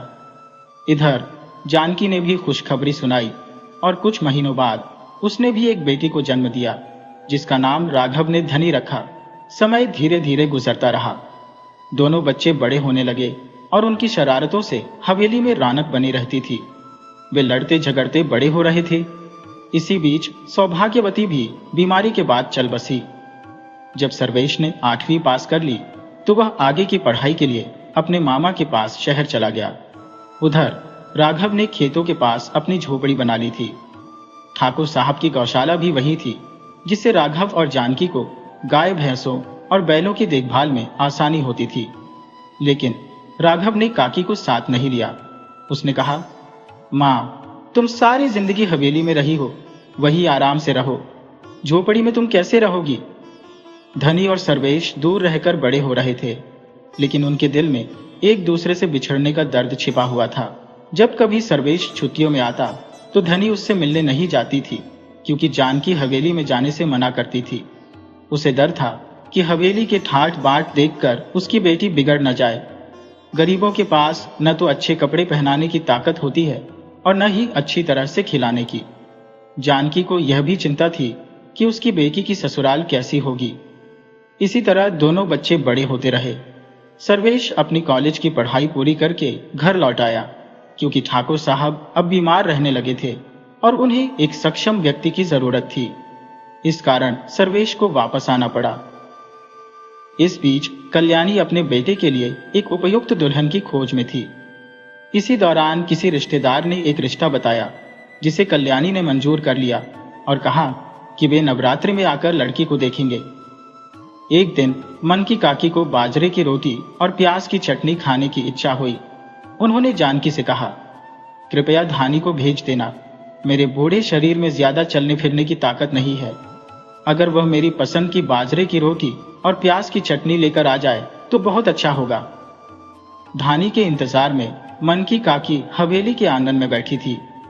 इसी बीच सर्वेश ने काकी से पूछा, काकी, आप किसका इंतजार कर रही है? क्या कोई दूल्हा ढूंढ लिया है? मनकी काकी ने जवाब दिया, आप कैसी बातें कर रहे हैं छोटे ठाकुर? हम तो अपनी धनी बिटिया का इंतजार कर रहे हैं। पता नहीं वह चढ़ैल कहाँ गायब हो गई, जो बाजरे की रोटी और चटनी लाने वाली थी? सर्वेश ने पूछा। क्या वह बचपन में हमारी हवेली में रहती थी?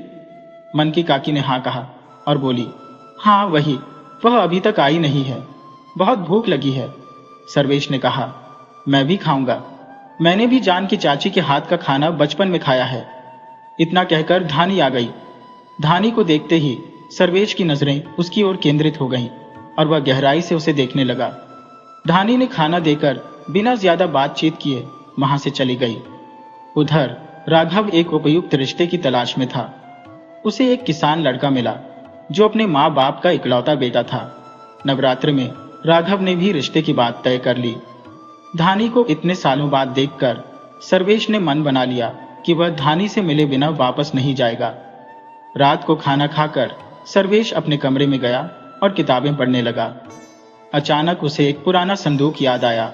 उसने संदूक खोला और एक छोटे लकड़ी के बक्से को ढूंढने लगा। उस बक्से में एक पायल, एक खाली शाही दवा और एक पुराना पत्र था। सर्वेश पायल को देखकर उसे हाथ में लेकर देखने लगा। कल्याणी दूध लेकर आई और उसने सर्वेश को आवाज दी। सर्वेश ने झटपट सब कुछ बंद करके संदूक बंद कर दिया और कहा, हाँ माँ, आ जाइए। कल्याणी ने कहा, लो बेटा, दूध पी लो। आज तुमने ठीक से खाना भी नहीं खाया। बेटा, तबीयत तो ठीक है? सर्वेश ने जवाब दिया। हाँ माँ, सब ठीक है।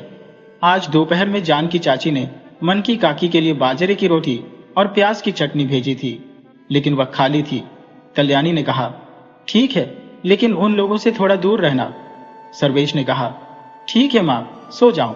रात की नींद में सर्वेश केवल धानी के बारे में सोच रहा था और उसने पक्का कर लिया कि धानी से मिलकर रहेगा।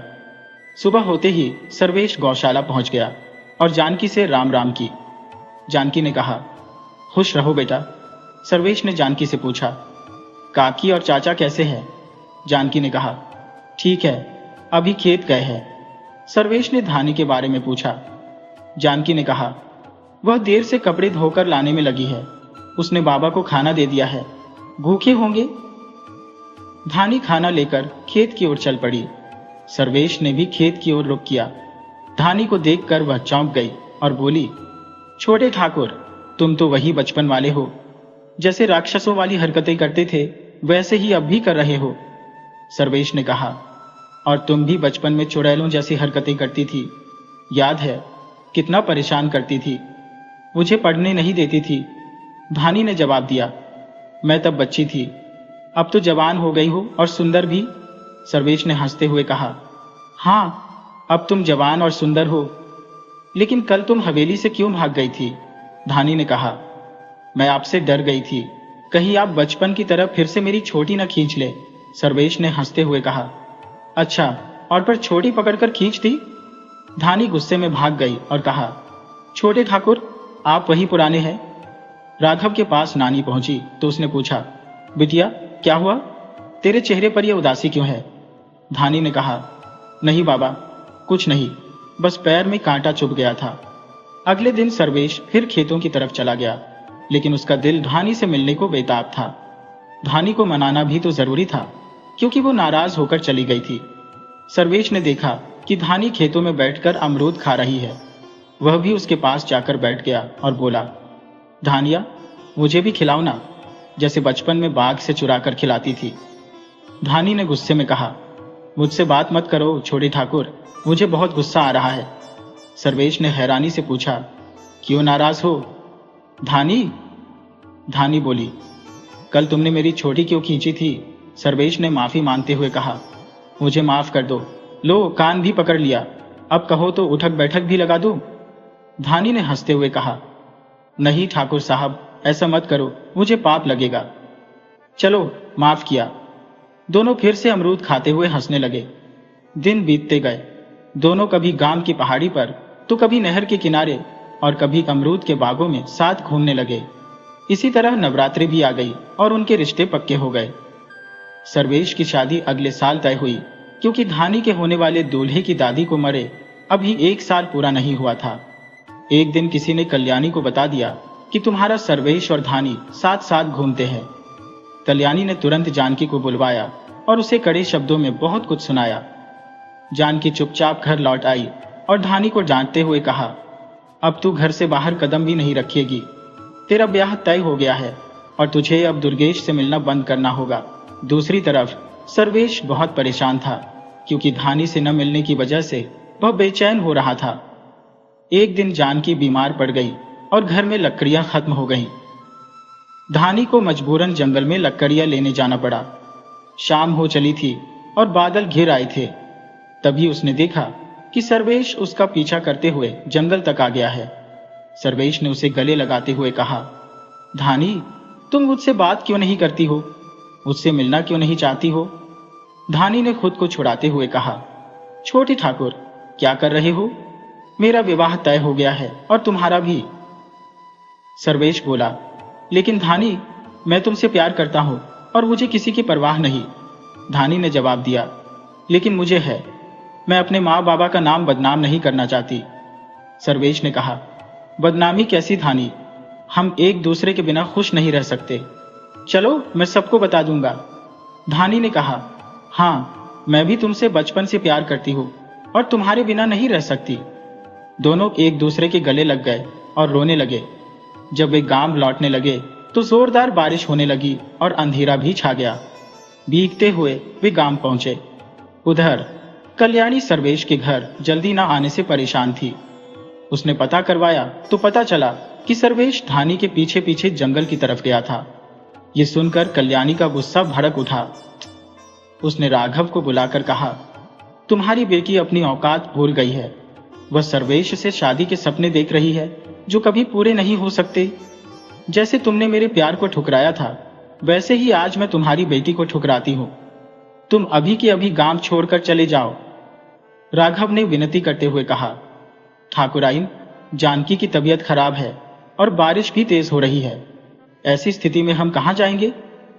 लेकिन कल्याणी ने कोई दया नहीं दिखाई और चीख कर बोली, मैं कुछ नहीं जानती, तुम्हें गांव छोड़ना ही पड़ेगा। राघव मायूस होकर घर लौटा और देखा कि सर्वेश और धानी एक दूसरे का हाथ थामे चले आ रहे हैं। राघव को बहुत गुस्सा आया और उसने धानी को जबरदस्ती साथ ले जाना शुरू किया।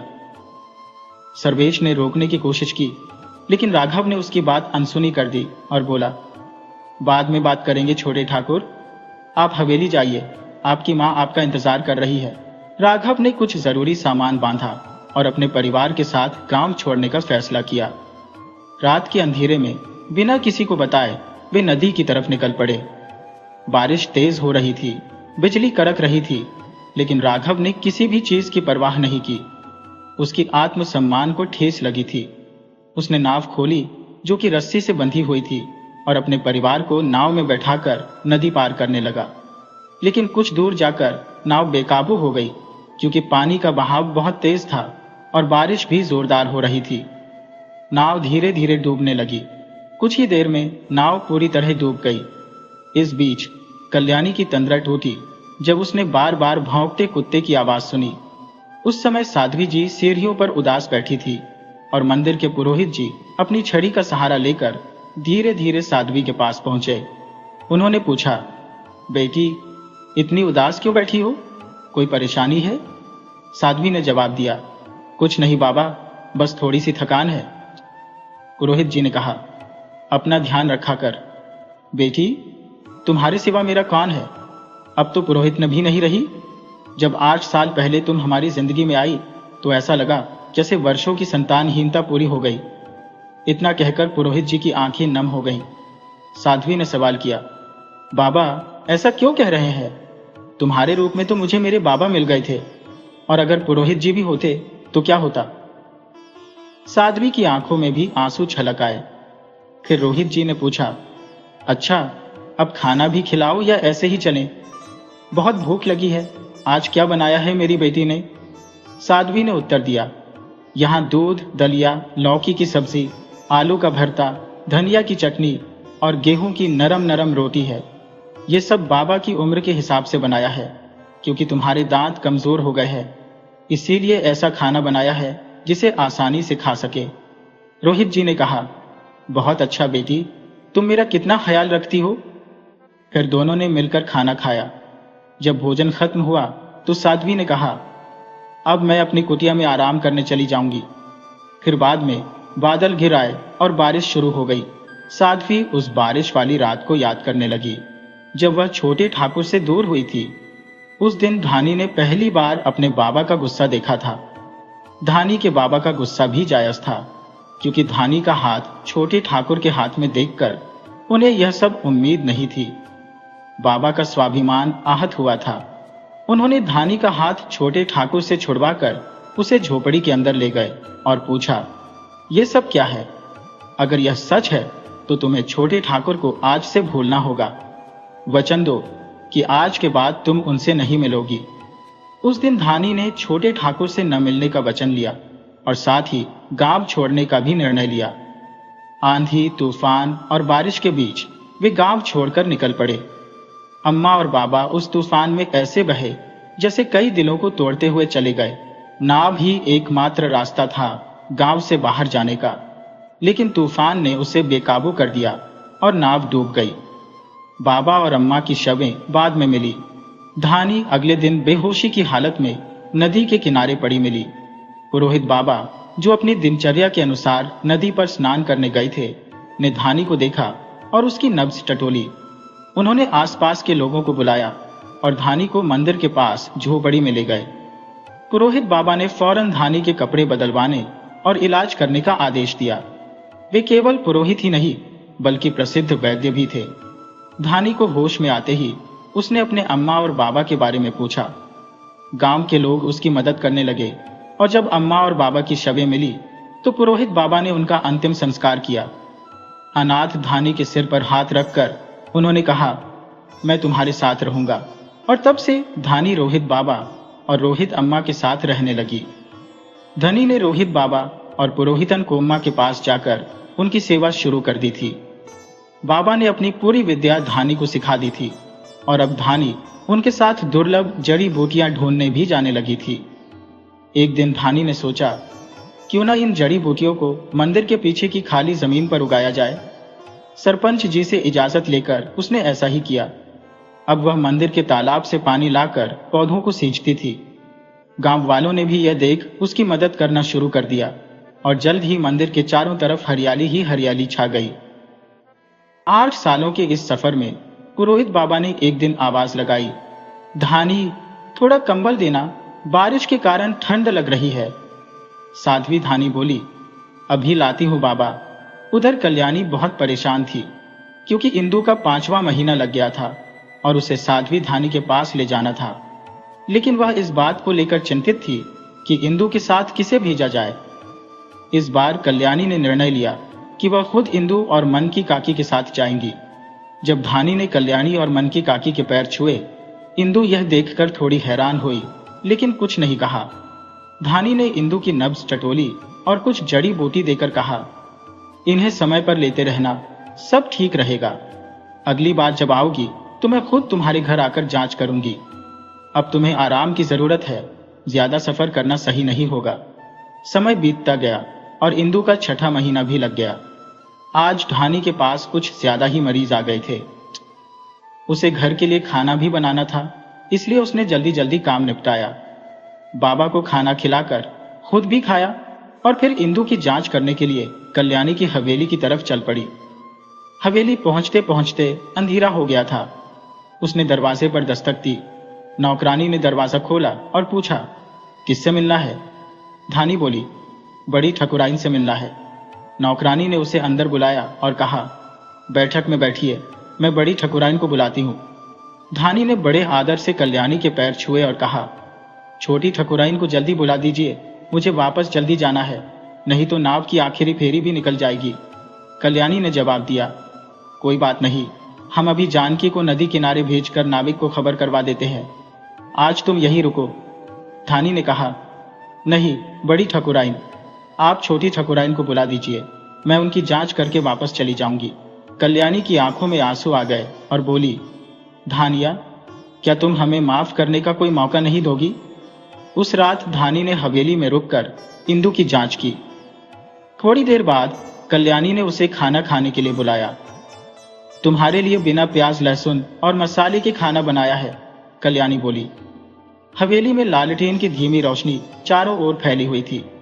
सब बैठक में खाना खाने के लिए बैठे ही थे कि दरवाजे पर दस्तक हुई। नौकरानी ने दरवाजा खोला और सर्वेश अंदर आ गया। कल्याणी ने पूछा, जानकी, कौन आया है? नौकरानी बोली, मालकिन, छोटे ठाकुर आए हैं। कल्याणी ने कहा, ठीक है, उनसे कह दो हाथ मुंह धोकर खाना खाने आ जाए। सर्वेश बोला, ठीक है माँ, अभी आता हूं। जब सर्वेश खाना खाने पहुंचा और धानी को देखा तो थोड़ा विचलित हो गया। सब चुपचाप खाना खा रहे थे। माहौल में अजीब सी खामोशी थी। कोई किसी से बात नहीं कर रहा था। सभी उलझन में थे कि क्या बोले और किससे बोले। खाना खत्म होते ही कल्याणी ने कहा, धानी, तुम मेहमानों वाले कमरे में सो जाओ, जानकी तुम्हें ले जाएगी। धानी ने कहा, ठीक है बड़ी ठकुराइन, और सब अपने अपने कमरों में सोने चले गए। धनिका के मन में आज सब कुछ अजीब लग रहा था। वह सोच रही थी कि अगर ठकुराइन समय पर समझ जाती तो उसके अम्मा और बाबा आज उसके साथ होते। इसी विचार में खोई हुई उसे किसी के आने की आहट सुनाई दी। दरवाजा हल्की खटखटाहट के साथ बजा। धनिका ने दरवाजा खोला और सामने सर्वेश खड़ा था। उसने दरवाजा बंद करने की कोशिश की, लेकिन सर्वेश ने कहा, धनिका, मुझे तुमसे बात करनी है, बस एक बार। आज के बाद मैं कभी तुम्हें परेशान नहीं करूंगा। धनिका ने दरवाजे से हटते हुए कहा, ठीक है, आओ अंदर। सर्वेश कमरे में दाखिल हो गया। सर्वेश ने कहा, धनिका, तुम्हारी कुछ चीजें मेरे पास थी जो मैं तुम्हें लौटाने आया हूं। जल्दी कहो, मैं चाहूंगा कि तुम जानो कि आज के बाद मैं कोशिश नहीं करूंगा। धनिका ने कहा, अगर छोटी ठकुराइन को कुछ पता चल गया तो मैं खुद को कभी माफ नहीं कर पाऊंगी। सर्वेश ने उत्तर दिया, तुम मुझसे इतनी नफरत करती हो? धनिका रोते हुए बोली, हाँ, क्योंकि तुमसे प्यार करके मुझे क्या मिला सिवाय दुख के। उस दिन अगर तुम मेरे साथ होते तो बाबा को इतना गुस्सा नहीं आता और मेरे माता पिता मेरे साथ होते। सर्वेश ने जवाब दिया, तुम्हें लगता है कि तुम ही बस दुखी हो? तुम्हारे मरने की खबर ने मेरे दिल को कितना आहत किया। तुम्हें ऐसा लगता है? धनिका ने तंज करते हुए कहा, हाँ, तभी तो तुमने शादी कर ली। पिताजी के एक दोस्त बहुत बीमार थे और उन्होंने मरते वक्त पिताजी से वादा लिया था कि उनकी बेटी को वे अपनी बहू बनाएंगे। पिताजी ने मना नहीं किया और उनकी मृत्यु के बाद साधारण तरीके से मंदिर में हमारी शादी हो गई। हमें इंदु को लाना पड़ा। अब मुझे माफ नहीं करोगे? सर्वेश की आंखों में आंसू छलक आए। दोनों ने एक दूसरे से अपने मन के सारे गुब्बार साझा किए। सर्वेश ने कहा, देखो मैंने तुम्हारे लिए क्या लाया है। एक छोटा सा बक्सा दिखाते हुए उसने कहा, इसमें देखो। धनिका ने बक्सा खोला और उसमें अपने बचपन की छोटी पायल, एक रिबन जो वह बाल बांधने के लिए इस्तेमाल करती थी, शाही की दवा, छोटे छोटे घोंघे और सिप्पी जो वे दोनों ने मिलकर नहर के किनारे खोजे थे, देखिए। यह सब देखकर धनिका की खुशियां लौट आई और मन के सारे कष्ट दूर हो गए। उसने कहा, छोटे ठाकुर, तुम जाओ। मैं नहीं चाहती कि कोई हमें साथ में देखे और गलत मतलब निकाले। सर्वेश ने कहा, ठीक है, अब मैं चलता हूं। फिर वह चला गया और धनिका सो गई। सुबह विदा लेते हुए धनिका ने नदी के किनारे वही नाविक देखा। उसने कहा, दीदी, आप लौटी नहीं, लेकिन हमने आपके बावन तक खबर पहुंचा दी थी। धनिका ने धन्यवाद कहा और नाव में बैठकर अपने गांव की ओर चल पड़ी। गांव पहुंचकर धनिका ने अपने मन की सारी उलझनों को हल्का महसूस किया। उसने दो लोगों को देखा और कहा, अब तुम्हें मेरी जड़ी बूटियों की जरूरत नहीं है। बस खान पान का ख्याल रखो, हल्का खाना खाओ और हरी सब्जियां ज्यादा खाओ। सुबह ताजगी से भरी हवा में टहले। अब तुम्हारा 7वां महीना लग चुका है, इसलिए खुद का ज्यादा ध्यान रखना होगा। धनिका ने कहा, अब मैं चलती हूँ छोटी ठकुराइन। और तुम मुझे छोटी ठकुराइन क्यों कहती हो? मैं तो आपसे छोटी हूँ। उसने जवाब दिया, धनिका जी, पिछली बार जब आप आई थी तो मैंने आपके और छोटे ठाकुर के बीच की बातें सुनी थी। मुझे ऐसा नहीं करना चाहिए था। जब माँ ने पहली बार अपने माँ और काकी के पैर छुए तो मुझे थोड़ी शंका हुई थी। कृपया मुझे माफ करें। शायद आप पहले से ही सब कुछ जानती थी और जब मैंने आपको उस दिन घर में देखा तो मैं, छोटे ठाकुर, कुछ बेचैन हो गया था। मुझे यह सब देखकर अच्छा नहीं लगा। जब सब सोने चले गए तो छोटे ठाकुर कमरे से बाहर आए। मैं भी उनके पीछे पीछे देखने लगी कि वे कहाँ जा रही है। वे आपके कमरे के पास आकर रुक गए और दरवाजे पर दस्तक दी। शायद आप दरवाजा खोलना नहीं चाहती थी, लेकिन बाद में आपने दरवाजा खोला और वे अंदर आ गए। मैं खुद को आपकी बातें सुनने से रोक नहीं पाई, लेकिन आपकी बातचीत सुनने के बाद मेरे मन की सारी शंकाएं दूर हो गईं।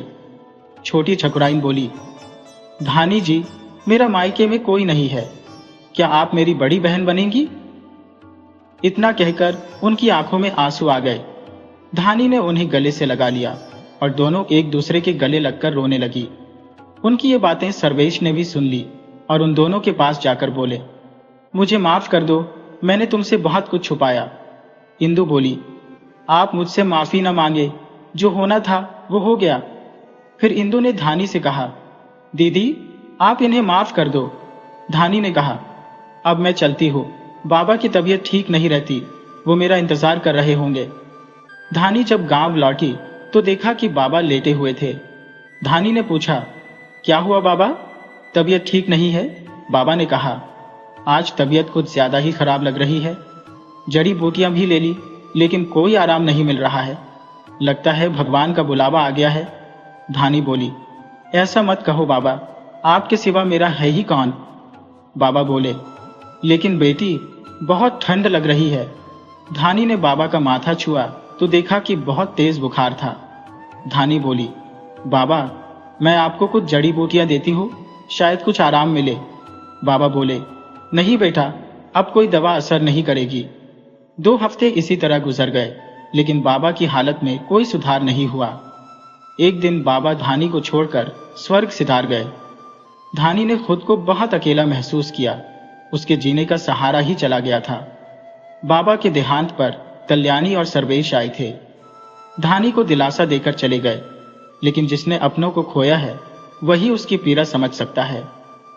धानी अब खुद को संभालने की कोशिश कर रही थी, लेकिन उसका मन किसी काम में नहीं लग रहा था।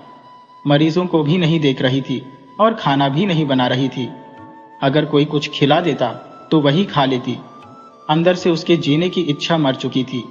वह धीरे धीरे बीमार पड़ने लगी थी। उधर इंदु का 8वां महीना खत्म होने को था। जब धानी उसकी जांच के लिए नहीं पहुंची तो कल्याणी ने सर्वेश को उसे लाने के लिए भेजा। सर्वेश जब धानी के पास पहुंचा तो देखा कि उसकी हालत ठीक नहीं थी, लेकिन धानी ने कहा कि वह ठीक है और इंदु की जांच के लिए साथ चलेगी। वह सर्वेश के साथ निकल पड़ी। रास्ते में वही नाविक मिला और बोला, दीदी बड़े दिन बाद आई हो? धानी ने कहा, तेरा नाम क्या है रे? नाविक बोला। इसी तरह बातें करते करते गांव आ गया। धानी हवेली पहुंची, इंदु की जांच की और कहा, 1-2 दिन में 9वां महीना लगने वाला है, अब खास ख्याल रखना होगा, धीरे धीरे चला करो और कोई भी बाहरी काम मत करना। फिर धानी बोली, अब मैं चलती हूँ, इस बार मैं 3-4 बार आऊंगी जांच करने। और धानी वापस आ गई। उधर इंदु का 9वां महीना लग गया था। धानी हफ्ते में 1 बार जरूर जांच करने आती। इसी तरह 2 हफ्ते गुजर गए और धानी की तबीयत भी बहुत खराब हो गई थी। धनिका को बहुत तेज बुखार था और हवेली जाने की हिम्मत भी नहीं हो रही थी। लेकिन एक दिन ऐसा कुछ हुआ जिसकी कल्पना भी किसी ने नहीं की थी। बारिश का मौसम था, बादल छाए हुए थे और शाम का समय था। धनिका सीढ़ियों से गिर गई, जिससे उसे चोटें आईं और उसके शरीर में तीव्र दर्द होने लगा। कल्याणी ने तुरंत एक नाविक के माध्यम से धनिका की स्थिति की जानकारी भेजवाई। जब नाविक शाम के समय यह खबर लेकर पहुंचा तो बारिश भी शुरू हो गई। नाविक ने कहा, दीदी अभी नहीं जा सकते, बारिश हो रही है और आपकी तबीयत भी ठीक नहीं है। लेकिन धनिका ने उत्तर दिया, मुझे जाना होगा, किसी की मदद करनी है, किसी को मेरी जरूरत है। नाविक ने कहा, इस मौसम में हम कैसे जाएंगे? धनिका ने दृढ़ता से कहा, मैं जा रही हूं, मुझे छोटी डोंगी दे दो, मैं खुद जाकर आऊंगी। धनिका ने छोटी डोंगी ली और उसमें सर्वेश द्वारा दिए गए जड़ी बूटियों और छोटे बक्से को सावधानी से रख लिया। बारिश तेज होती जा रही थी और हवा भी बहुत तीव्र थी। डोंगी में पानी भरने लगा था, लेकिन धनिका ने हार मानने की बजाय अपनी राह पर जारी रखा। वह तैरते हुए, गिरते पड़ते और अंधेरे में अपनी मंजिल तक पहुंच गई। हवेली पहुंचकर उसने दरवाजा खटखटाया और जैसे ही दरवाजा खुला वह अंदर गिर पड़ी। जानकी ने तुरंत बड़ी ठकुराइन को सूचित किया।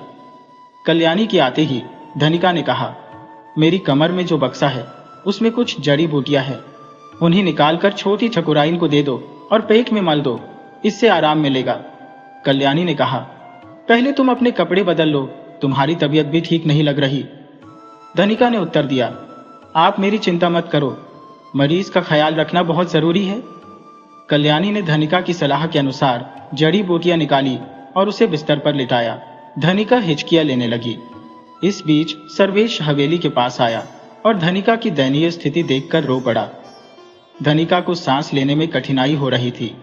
इधर इंदु को जड़ी बूटियों से राहत मिली और प्रसव पीड़ा कम हो गई, जिससे प्रसव आसान हो गया। कल्याणी ने खबर दी कि एक बेटी हुई है। यह सुनकर धनिका ने अपनी आंखें बंद कर ली और हमेशा के लिए विदा हो गई। धनिका की त्याग की भावना को कल्याणी ने कभी नहीं भुलाया। इंदु ने अपनी बेटी का नाम धनिका रखा ताकि धनिका की याद हमेशा बनी रहे। सर्वेश और इंदु ने धनिका की अंतिम इच्छा का सम्मान करते हुए उसका अंतिम संस्कार किया और उसकी मान भरकर उसे श्रद्धांजलि अर्पित की। वीडियो अच्छी लगी हो तो इसे लाइक करें और ऐसी ही मज़ेदार कहानियों के लिए चैनल को सब्सक्राइब करें और बेल आइकन दबाएं। ज़्यादा से ज़्यादा अपने दोस्तों को शेयर करें। धन्यवाद।